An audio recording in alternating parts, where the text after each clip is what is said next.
The red lights flashed across the massive chamber of the Galactic Council station, and every being present knew what that meant. Emergency signals did not come often to this place, but when they did, entire worlds hung in the balance.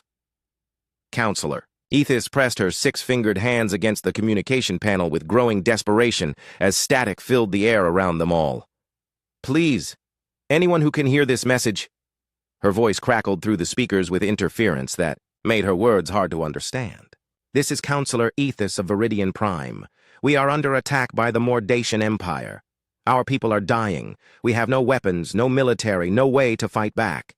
We are peaceful traders who never learned war, and now we pay the price for our choice.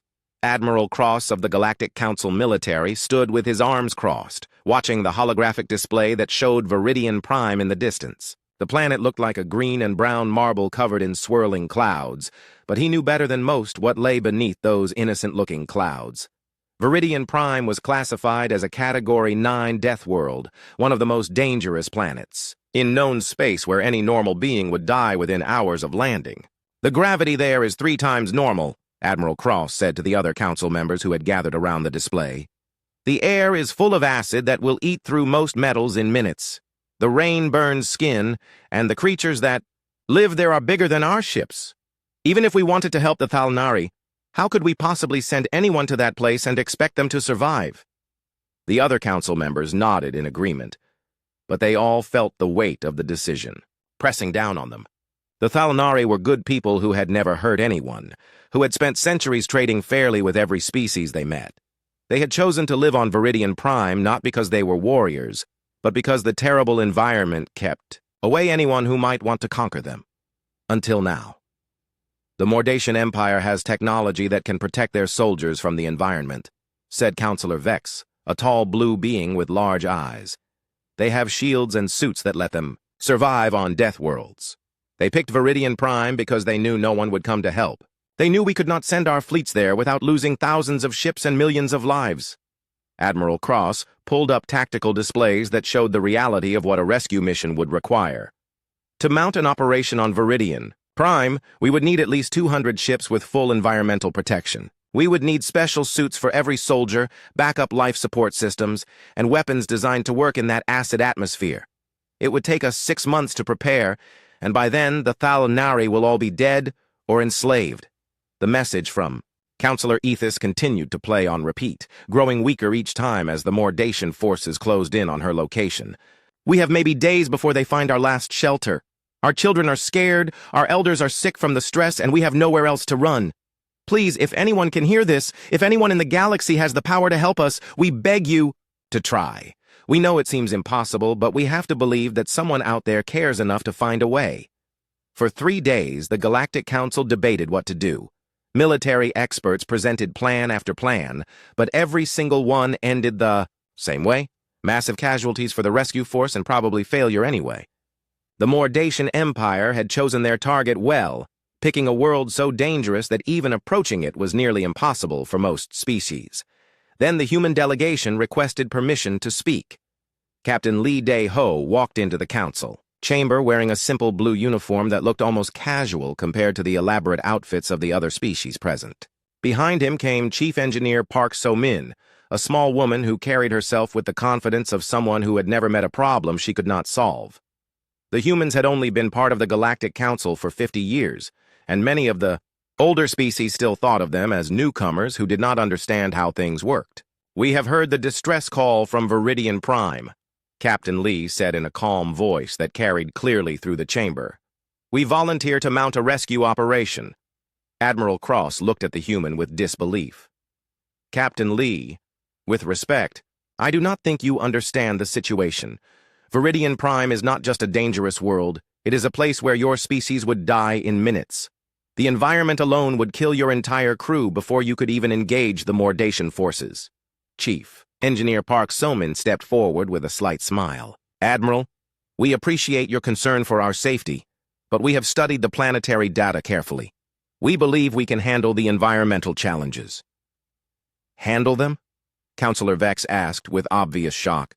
Captain, the acid in that atmosphere will dissolve your ship's hull. The gravity will crush your bones. The creatures there hunt in packs and are larger than most buildings. How exactly do you plan to handle such things? Captain Lee exchanged a glance with his engineer before answering. We do not plan to avoid these challenges, Counselor. We plan to work with them. The council chamber fell silent as the implications of his words sank in. Every other species in the galaxy approached dangerous environments by building better protection, stronger shields, more powerful technology to overcome the dangers. The humans seemed to be suggesting something different, something that made no sense to the logical minds of the council members.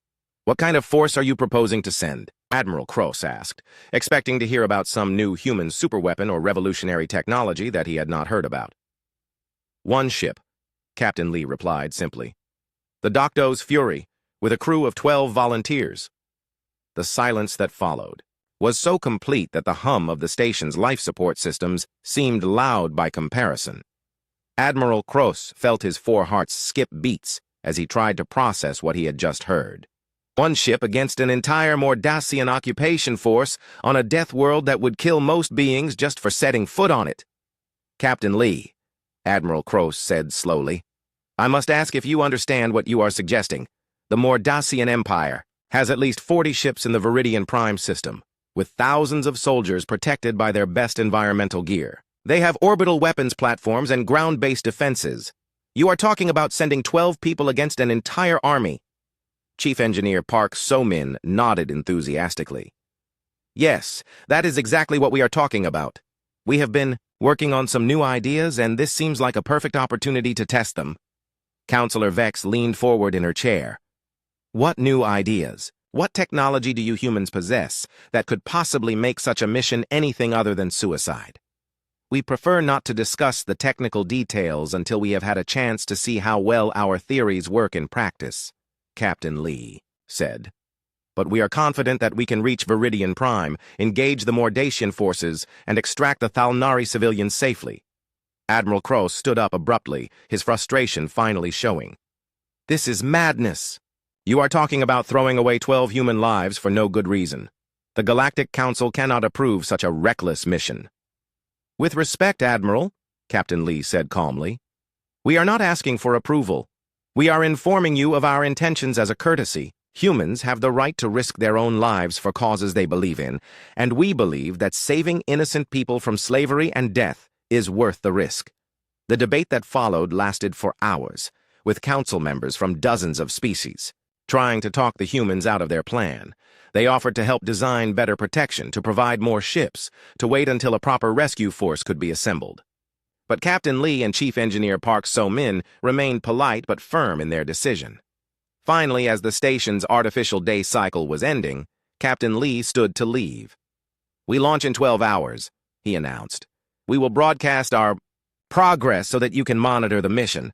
Perhaps you will learn something useful about human problem-solving methods. As the two humans left the chamber, Counselor Vex turned to Admiral Cross with concern written across her blue features. Should we try to stop them?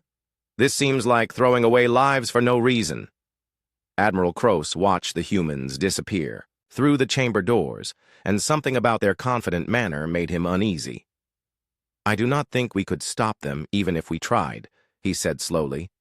But I have a feeling we are about to learn something important about why humans have survived on their own death world for so long.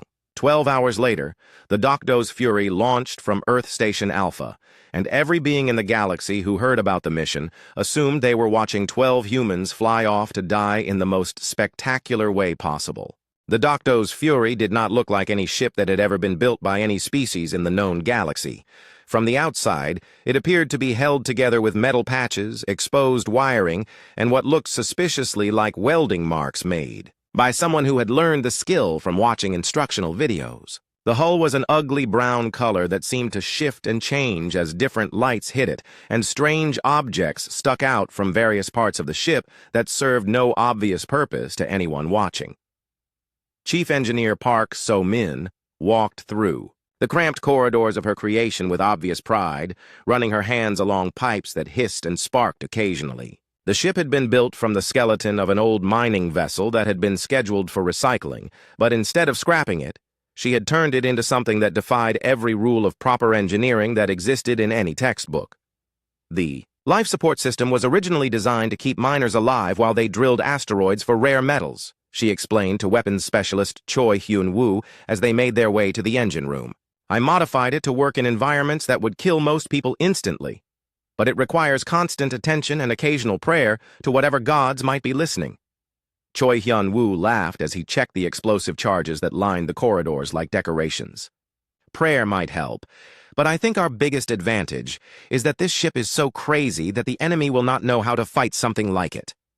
How do you plan to attack a vessel that already looks like it has been destroyed in battle?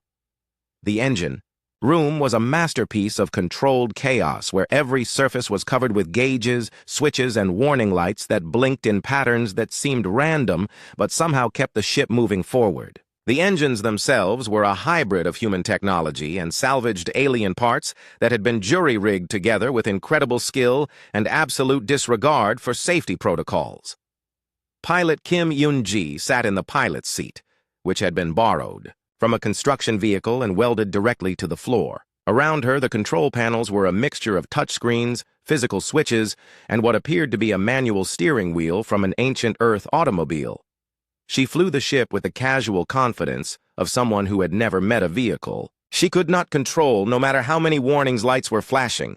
The steering is a bit loose, and the artificial gravity only works in about 70% of the ship, she called out cheerfully to her crewmates.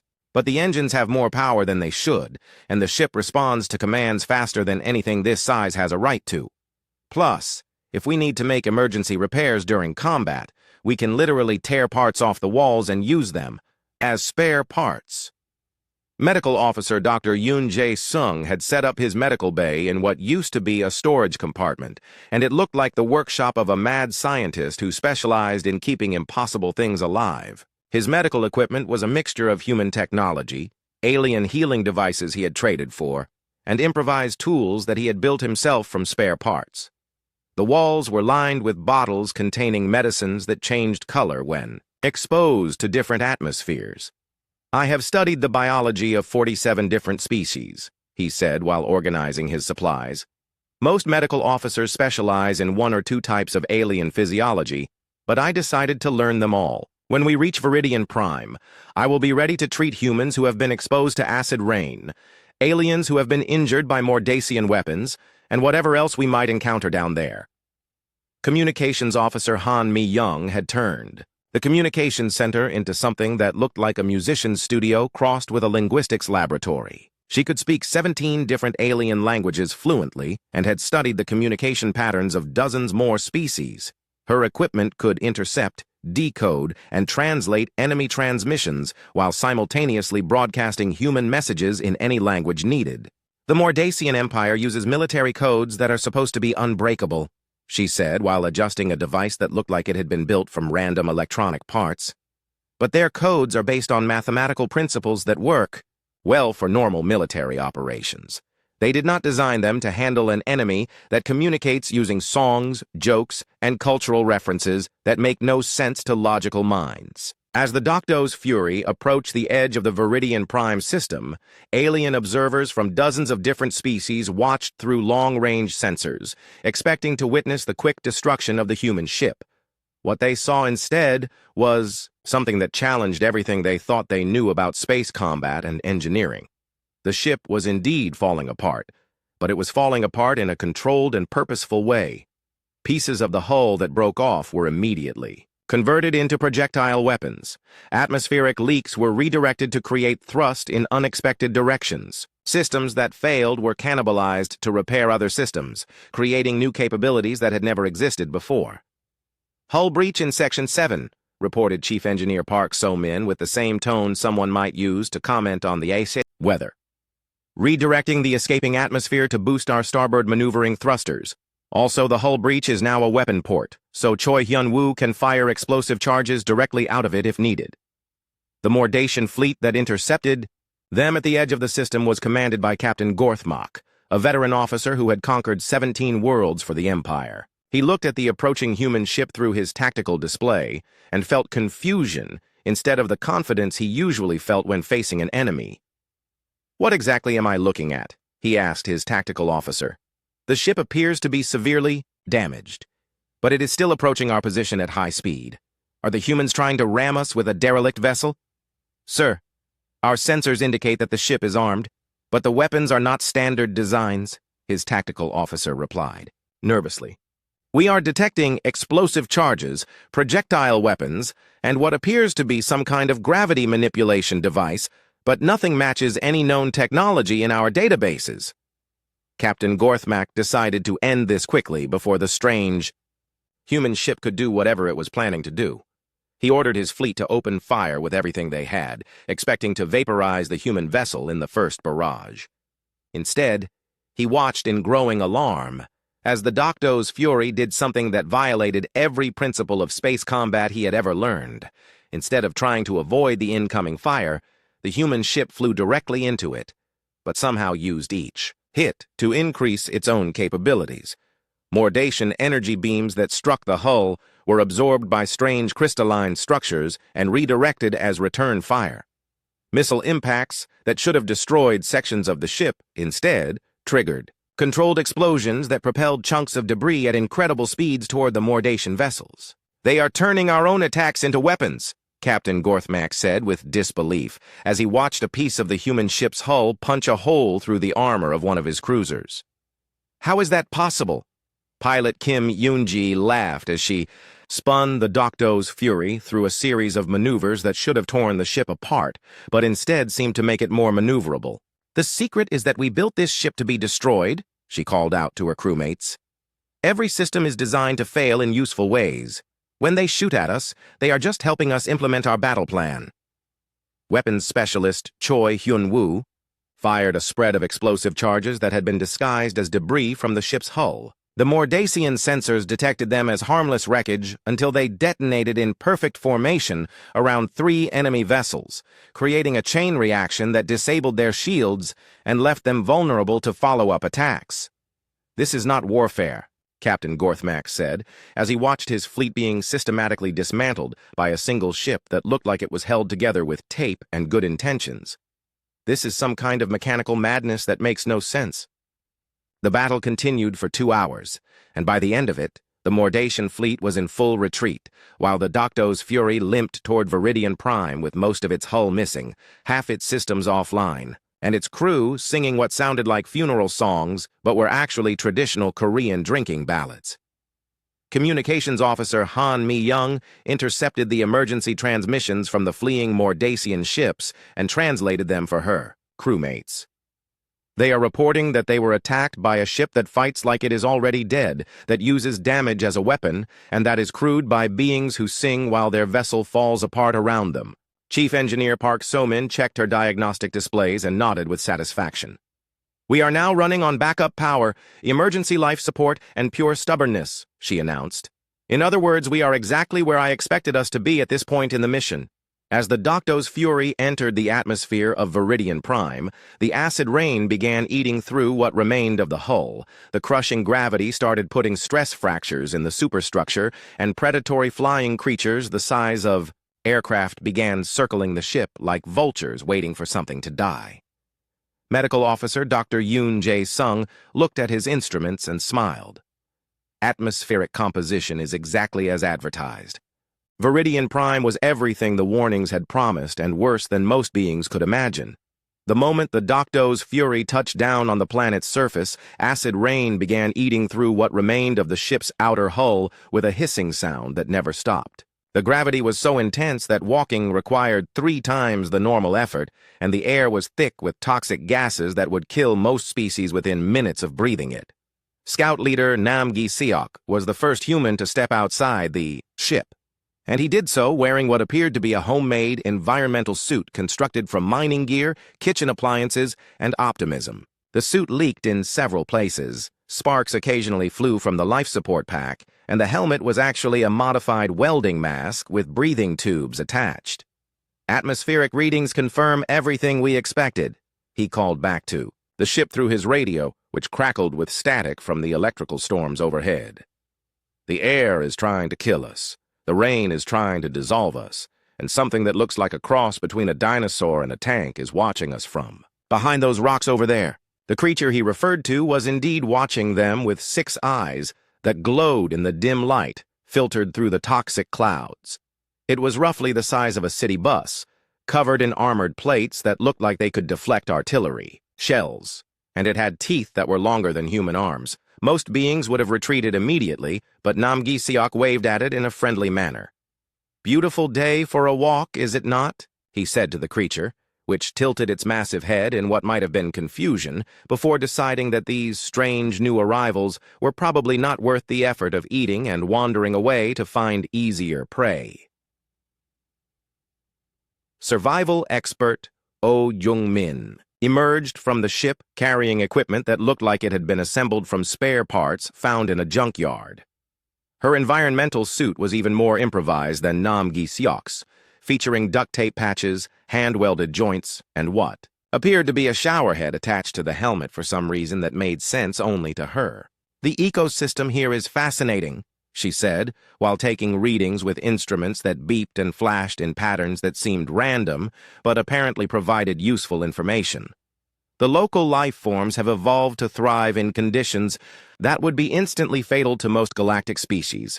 We should be able to learn a lot from them about how to survive in extreme environments." The Mordatian Occupation Force had established their main base in a valley that offered some protection from the worst of the weather, surrounded by energy shields that kept out the acid rain and filtered the toxic atmosphere. Their soldiers wore full environmental suits at all times and rarely ventured outside their protected areas except when absolutely necessary for their mission. Commander Vexthor stood in his command center, monitoring reports from his patrols with growing frustration. According to his sensors, the strange human ship had landed somewhere in the northern wasteland, but his scouts had been unable to locate it or determine what the humans were doing. Every time he sent a patrol to investigate, they returned with stories that made no sense. "Sir, Patrol 7 reports that they found evidence of human activity near the acid geysers," his communications officer said nervously. "But when they investigated, they discovered that someone had built what appears to be a distillation system using scavenged materials, and is somehow converting the acid into useful chemicals." "That is impossible," Commander Vexthor replied, firmly. "No one can work in that environment without full protective gear, and even then, exposure for more than a few hours would be fatal. Are you certain your patrol was not seeing things?" Before the communications officer could answer, another report came in from Patrol 3. "Sir, they found what appears to be a human campsite near the thermal vents on the eastern ridge. The site includes improvised shelters, cooking equipment, and evidence that someone has been hunting the local predators for food." Commander Vexthor felt his confidence beginning to waver. His military training had prepared him for fighting conventional enemies who followed logical tactical principles, not for dealing with beings who seemed to treat one of the most dangerous environments in the galaxy as a challenging camping trip. The Thalnari refugees were hiding in underground bunkers that had been carved out of solid rock decades ago as emergency shelters. The bunkers were designed to protect them from the surface environment, but they had never been intended as permanent homes. The air recycling systems were failing, food supplies were running low, and hope was disappearing with each passing day. Lysandra was a young Thalnari who had been chosen to monitor the emergency communications equipment, listening for any sign that help might be coming. When she first heard human voices on the radio frequencies, she thought she was hallucinating from stress and poor air quality. The voices were calm, cheerful, and discussing things that seemed impossible. "This is Nam-Gi-Seok to base camp," came the first transmission she intercepted clearly. "I have successfully established contact with a family of local predators and convinced them to help with our supply transportation. They seem to enjoy the metal alloy treats we brought from the ship, and in exchange, they are carrying our equipment to locations the Mordatians cannot reach with their vehicles."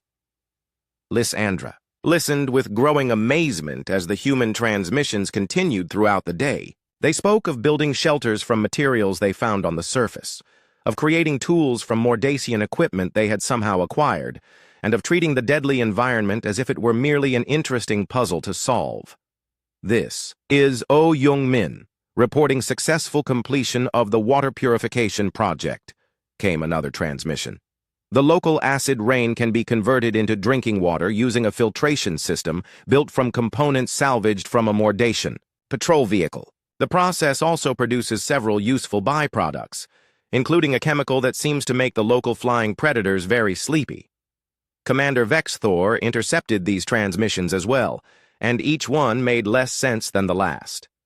His intelligence. Officers assured him that humans were supposed to be a relatively new species with limited technology and no experience fighting in extreme environments.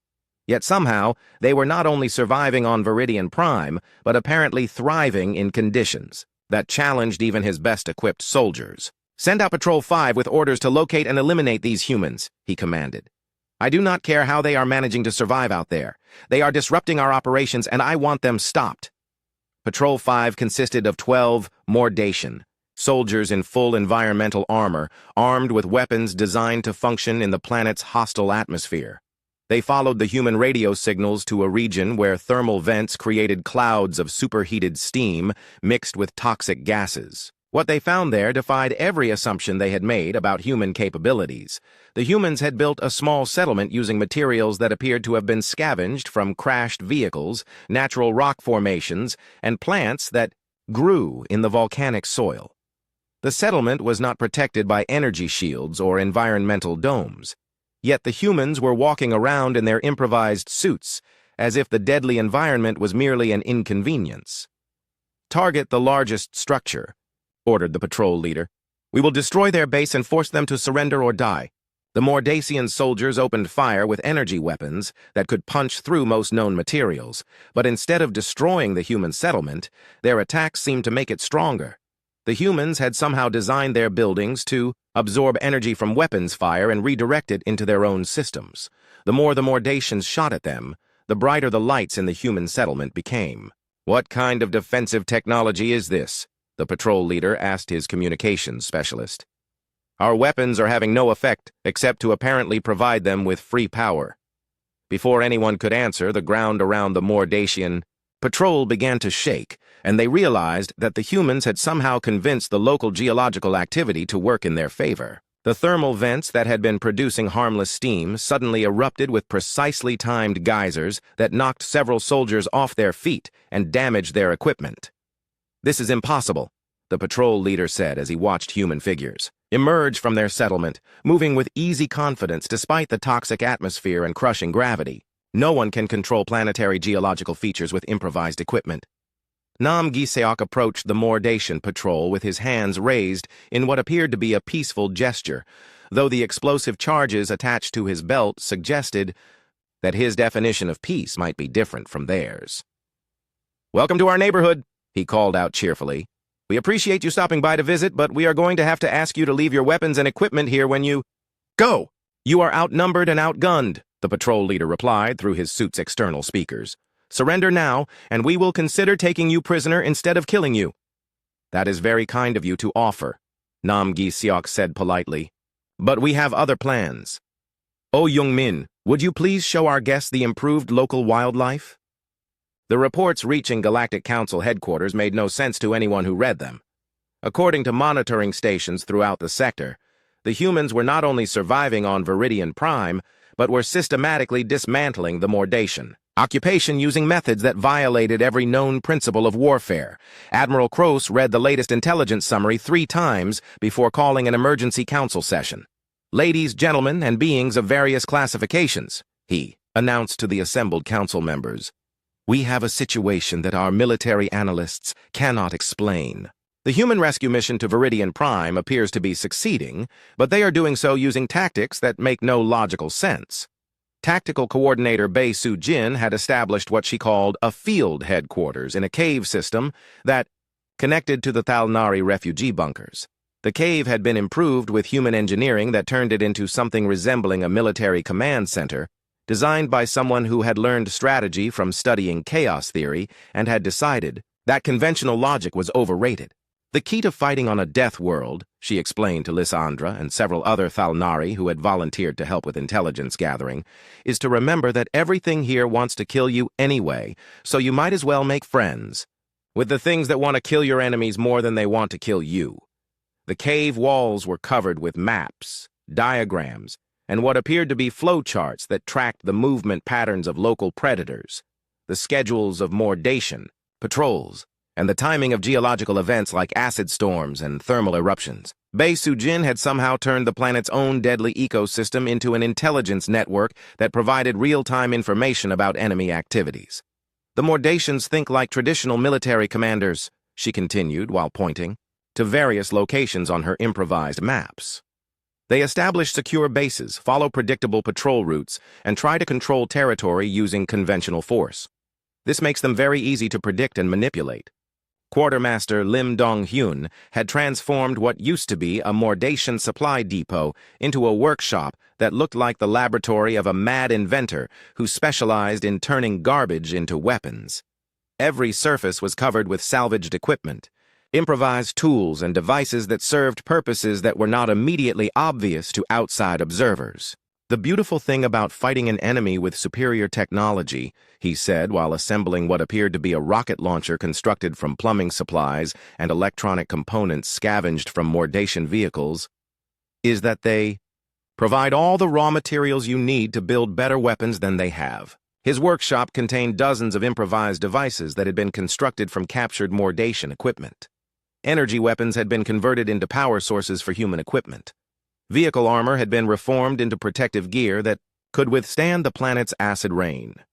Communication devices had been reprogrammed to intercept enemy transmissions and broadcast human propaganda that consisted mainly of Korean folk songs and cooking recipes. This morning, I completed work on a device that converts Mordacian shield generators into atmospheric processors that can create pockets of breathable air, Lim Dong-hyun announced proudly.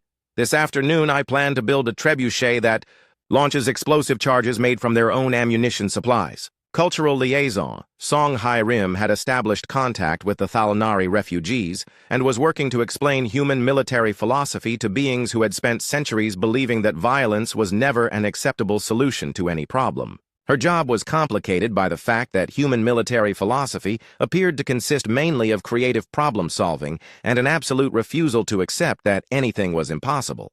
The humans do not fight wars the way other species fight wars, she tried to explain to a group of confused Thalnari elders who had gathered in the main refugee bunker. They do not seek to destroy their enemies through superior force or advanced technology. Instead, they solve the problem of warfare by changing the rules until victory becomes inevitable. Elder Kethlaran, the senior Thalnari leader, shook his head in bewilderment. But how can you change the rules of warfare? The Mordacians have more ships, more soldiers, and better weapons. These are facts that cannot be changed by creative thinking. Watch and learn, Song Hai-rim replied with a smile that suggested she knew secrets that would surprise everyone. Humans have been dealing with impossible situations for their entire evolutionary history. It is what we do best. Commander Vexthor was discovering the truth of this statement as he watched his carefully planned occupation fall apart in ways that no military academy had ever taught him to anticipate. His forces were supposed to control Viridian Prime through superior firepower and technological advantage, but somehow the humans had turned those advantages into liabilities. Sir, we have lost contact with Outpost 7, his communications officer reported with obvious stress. The last transmission indicated that they were under attack by what appeared to be a flock of native flying creatures wearing improvised armor and carrying explosive devices. That is impossible, Commander Vexthor replied automatically, though he was beginning to realize that this word had lost all meaning when applied to human activities. Native creatures cannot be trained to carry weapons or coordinate attacks.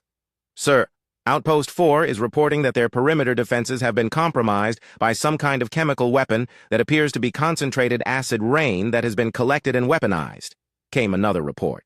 They are requesting immediate evacuation before their protective equipment fails completely. The Mordacian military doctrine was based on establishing secure positions and maintaining them through technological superiority, but the humans seemed to be treating each Mordacian base as a collection of useful resources that had been thoughtfully assembled in convenient locations. Instead of attacking the bases directly, they found ways to turn the base's own defensive systems against them. How are they doing this? Commander Vexthor demanded of his intelligence staff. How can a dozen humans with improvised equipment defeat an entire occupation force armed with the best technology the Mordacian Empire can provide? His intelligence officer studied the latest reports with the expression of someone trying to solve a puzzle that had too many pieces and not enough logic. Sir, based on our observations, the humans do not appear to be fighting us in any conventional sense. Instead, they seem to be engineering solutions to the problem of our presence. What does that mean? Commander Vexthor asked with growing frustration. Sir, they treat warfare as a form of advanced problem-solving rather than a contest of military strength. When they encounter our defenses, they do not try to overcome them with superior force. Instead, they find ways to make our defenses work for them instead of against them. This explanation was demonstrated perfectly when Outpost 2 reported that their energy shields, which were designed to protect against external attacks, had somehow been converted into a power source for human equipment. The humans had not destroyed the shields or found a way to penetrate them. Instead, they had simply rewired them to serve human purposes while continuing to protect the Mordatian soldiers inside.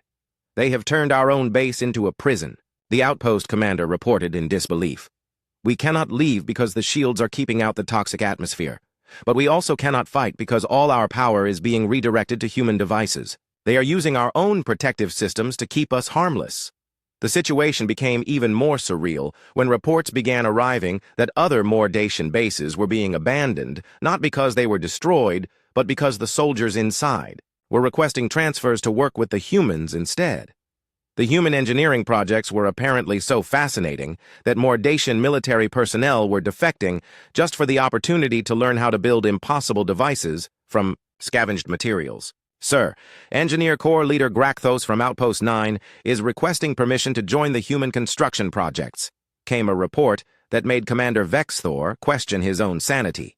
He claims that watching humans build functional equipment from damaged components has taught him more about engineering in 3 days than he learned in 20 years of formal military education. Admiral Cross, monitoring these developments from the Galactic Council station, called together his best military analysts to try to understand what was happening on Viridian Prime. The meeting lasted for hours, but no one could provide a satisfactory explanation for how human tactics were proving effective against a technologically superior enemy. According to every model we have, reported General Thexmoon, the Council's chief tactical advisor, the humans should have been defeated within hours of landing on Viridian Prime.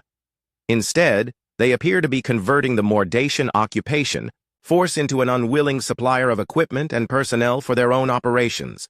But how is this possible? Admiral Cross asked desperately. The Mordatians have conquered dozens of worlds using these same tactics and technologies. What makes the humans different? General Thexmoon consulted his tactical computers one more time before answering. Sir, based on our analysis, the Mordatian Empire's response to the situation on Viridian Prime was swift, overwhelming, and exactly what Admiral Kim Tae-hyung had been hoping they would do. When the distress calls from Commander Vexthor reached the Imperial High Command, they mobilized everything they had, planet-killer weapons, reality-warping technology, and enough firepower to sterilize an entire solar system. They were coming to Viridian Prime to end the human problem permanently. Sir, long-range sensors are detecting a massive Mordatian fleet approaching the system, reported Engineer Corps leader Shin Bo-ra from her position in what used to be a Mordatian command bunker, but had been converted into something that looked like a combination of a military headquarters and a mad scientist's laboratory. They have brought approximately 200 ships, including their most advanced warships, and several vessels that our databases cannot identify. Admiral Kim Tae-hyung smiled as he reviewed the intelligence reports from his temporary command center, which had been built into a cave system that connected to the main Thalnari refugee shelter. The cave walls were now lined with equipment that had been salvaged, improved, and combined in ways that created capabilities that had never existed before in the history of galactic warfare. Perfect, he said with obvious satisfaction. They are doing exactly what we predicted they would do. Engineer Corps Leader Shin, are our preparations complete? Sir, the planetary modifications are ready for activation, she replied while checking. Readouts on devices that appeared to have been assembled from components taken from at least a dozen different technologies. We have successfully integrated Mordatian shield generators, Thalnari environmental processors, human improvised engineering, and the planet's own geological systems into a single coordinated defensive network. The transformation of Viridian Prime had taken 3 weeks of intensive work by human engineers, defected Mordatian personnel, and Thalnari civilians who had discovered that they enjoyed building impossible things from scavenged materials. The planet that had once been considered uninhabitable except by the most desperate beings had become something that challenged every assumption about what was possible with sufficient determination and creative thinking. Thalnari warrior Kesselin stood in the main communications center, wearing armor that had been constructed from human designs, Mordatian materials, and Thalnari artistic sensibilities. She had been a peaceful trader just a month ago, but working with humans had taught her that there was no contradiction between being peaceful and being extremely dangerous to anyone who threatened innocent people. "The evacuation shelters are ready," she reported to Admiral Kim Tae-hyung. "All Thalnari civilians who do not wish to participate in the defense have been moved to the deep cave systems that are protected by multiple layers of shielding. Those who have volunteered to fight are equipped and ready for combat operations." "How many Thalnari have chosen to fight?" the Admiral asked, though he suspected he already knew the answer. "All of them, sir," Kesselin replied with pride. "Working with humans has taught us that being peaceful does not mean being helpless. We have learned to defend our homes and our families using methods that do not compromise our values but are extremely effective against those who would harm innocent beings." The Mordatian Imperial fleet arrived at Viridian Prime expecting to find a planet under siege by human forces that they could easily overwhelm with superior numbers and technology. Instead, they found a world that had been transformed into something that their sensors could not properly analyze and their tactical computers could not understand. Emperor Dracmorius commanded the fleet personally, determined to end the human threat before it could spread to other worlds under Mordatian control. He was a military genius who had conquered half the galaxy through careful planning, overwhelming force, and the absolute certainty that superior technology would always defeat inferior opponents. "Begin bombardment of all human positions," he ordered from the bridge of his massive flagship. "Use the planet-killer weapons if necessary. I want every trace of human presence eliminated from this world." The first barrage of Mordatian weapons fire was intense enough to crack continents and boil oceans, but instead of destroying the human settlements, it seemed to make the planet itself come alive with defensive capabilities that had never existed before. The energy from the bombardment was absorbed by crystalline structures that had been grown in the planet's crust using a combination of human engineering and natural geological processes. "Sir, our weapons fire is being absorbed and redirected," reported the fleet's tactical officer with growing alarm. "The planet appears to have been converted into a single massive defensive system that uses our own attacks as power sources." Emperor Dracmorius watched in disbelief as the energy from his planet-killer weapons was collected, concentrated, and fired back at his fleet with twice the original power. Ships that had been designed to withstand the destruction of worlds were being disabled by their own weapons fire that had somehow been improved and redirected by human engineering. "This is impossible," he said, echoing the words that had become the unofficial motto of every being who tried to understand human capabilities. "No species can convert an entire planet into a weapon using improvised technology." "Sir, we are receiving a communication from the planet's surface," his communications officer reported nervously.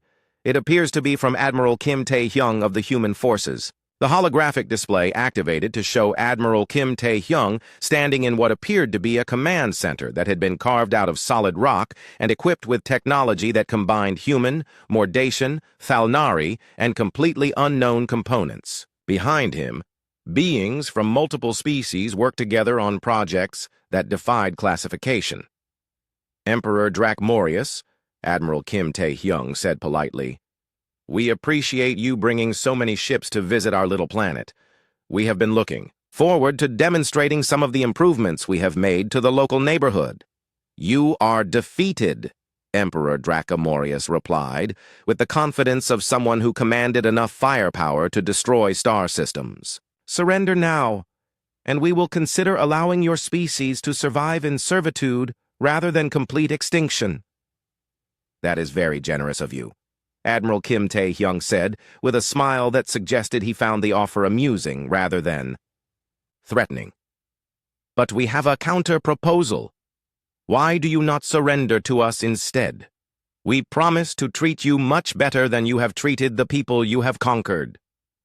Before Emperor Dracmorius could respond to this apparent insanity, Alarms began sounding throughout his flagship as impossible things started happening to his fleet. More Dacian weapons systems were being remotely reprogrammed to target their own ships. Reality-warping devices that were supposed to give the Empire absolute tactical advantage were instead creating localized phenomena that turned space itself into a trap for anyone trying to use conventional military tactics. Sir, our antimatter bombs are being converted into power sources for the planetary defense grid, reported the weapons officer in a voice that suggested he was questioning his own sanity. Our reality-warping devices are being used to create stable wormholes that are redirecting our attacks back at us from impossible angles. Engineer Corps Leader Shin Bo-ra appeared on the communication channel alongside Admiral Kim Tae-hyung, wearing work clothes that were covered in stains from a dozen different chemical processes and carrying tools that appeared to have been built for purposes that no sane being would attempt. Emperor Dracmorius, she said cheerfully, we would like to thank you for bringing us so many interesting toys to play with. Your technology is quite impressive, and we are learning fascinating things about how to improve it. For example, did you know that antimatter containment systems can be converted into terraforming devices that make planets more habitable instead of destroying them? The demonstration that followed was less a battle than a comprehensive education in applied human engineering principles. Every weapon that the Mordacian Empire fired at Viridian Prime was intercepted, analyzed, improved, and converted into something that served human purposes. Planet-killer beams became planetary improvement systems. Reality-warping devices became tools for creating stable living spaces in hostile environments. Antimatter bombs became power sources for projects that turned the planet into a garden world that could support any form of life. This is not warfare, Emperor Dracmorius said as he watched his ultimate weapons being converted into gardening tools. This is some form of applied madness that makes no sense according to any rational understanding of the universe. Sir, his intelligence officer said quietly, I think that may be exactly the point. The humans do not fight wars the way we fight wars. They solve the problem of warfare by changing the fundamental rules until victory becomes inevitable. The end came not with a great battle or dramatic surrender, but with Emperor Dracmorius requesting permission to beam down to the planet's surface so that he could personally observe human engineering techniques. His military career had taught him to value strength and conquest, but watching humans turn instruments of destruction into tools of creation had given him what he described as dangerous ideas about what was possible.